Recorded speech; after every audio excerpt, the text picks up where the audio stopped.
ഒരിക്കല് ഒരു കുടുംബത്തിന് വലിയൊരു കടബാധ്യത വന്നു. അതിലെ ഗൃഹനാഥൻ ഒരു ബിസിനസ് ചെയ്തിട്ട് എന്തോ ഒരു അബദ്ധം പറ്റിപ്പോയതാണ്. അവരുടെ നിലവിലെ ആസ്തിയെക്കാളും വലിയൊരു കടമാണ് വന്നിരിക്കുന്നത്. പലരും ചിന്തിച്ചത് അവർ അതിനെ എങ്ങനെ അതിജീവിക്കുമെന്നാണ്. കുട്ടികളൊക്കെ പഠിക്കുകയാണ്, അവരുടെ ഭാവി എന്താകും എന്നൊക്കെയാണ് അതറിഞ്ഞവർ സഹതാപത്തോടെ ചിന്തിച്ചത്. എന്നാൽ ആ ഗൃഹനാഥൻ തളർന്നില്ല. അയാൾക്ക് അങ്ങനെ തളർന്നിരിക്കാൻ പറ്റില്ലല്ലോ.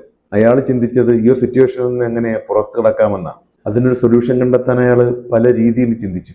എന്ന് മാത്രമല്ല, ആ സൊല്യൂഷൻ കണ്ടെത്തിയതിന് ശേഷമുള്ള ഒരു ശാന്തമായ രംഗമുണ്ടല്ലോ, അയാൾ മനസ്സിൽ നിരന്തരം കാണാൻ തുടങ്ങി. എന്ന് മാത്രമല്ല, പുറമെ അതിലേക്ക് എത്താനുള്ള വഴികൾ എന്തെങ്കിലും ഉണ്ടോ എന്ന് അന്വേഷിച്ചു കൊണ്ടുവരുന്നു. അതിന്റെ ഫലമോ കുറച്ച് നാളുകൾക്കുള്ളിൽ തന്നെ ആ ബിസിനസ് ബാധ്യതകളൊക്കെ തീർത്ത് ഏറ്റെടുക്കാൻ ഒരു ഇൻവെസ്റ്റർ വന്നു. മാത്രമല്ല, അയാൾക്കുള്ള ആ ബിസിനസ്സിലെ പരിചയം വെച്ചിട്ട് അയാൾക്ക് അതിനകത്തൊരു പാർട്ണർഷിപ്പും കൊടുത്തു. ഇപ്പോൾ അയാൾക്ക് ആദ്യം ഉണ്ടായിരുന്നതിനേക്കാൾ വരുമാനവും സ്വത്തുക്കളുമായി എന്നുള്ളതാണ്. ഇതുപോലെയാണ് പലർക്കും ജീവിതത്തിലൊരു വലിയ നഷ്ടം ഉണ്ടാകുമ്പോൾ, അതൊരു പ്രധാനപ്പെട്ട വ്യക്തിയുടെ നഷ്ടമോ, ജോലിയുടെ നഷ്ടമോ, സാമ്പത്തിക നഷ്ടമോ, അല്ലെങ്കിൽ ബിസിനസ്സിലുള്ള നഷ്ടമോ ഒക്കെ വരുമ്പോൾ പെട്ടെന്ന് മനസ്സിൽ വരുന്ന ചിന്ത ഇനി എങ്ങനെ മുന്നോട്ട് ജീവിക്കുമെന്നാണ്.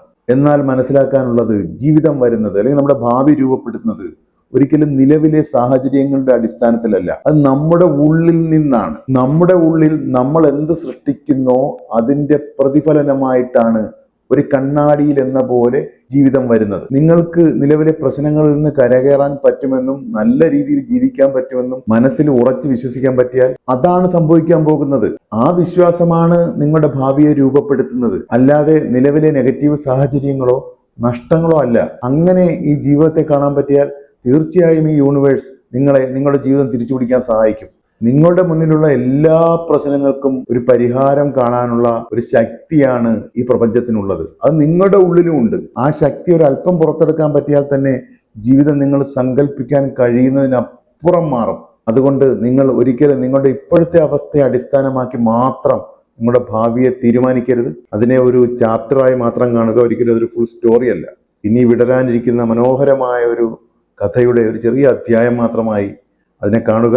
എല്ലാവരും ഹാപ്പി ആയിട്ടിരിക്കുക. Thank you.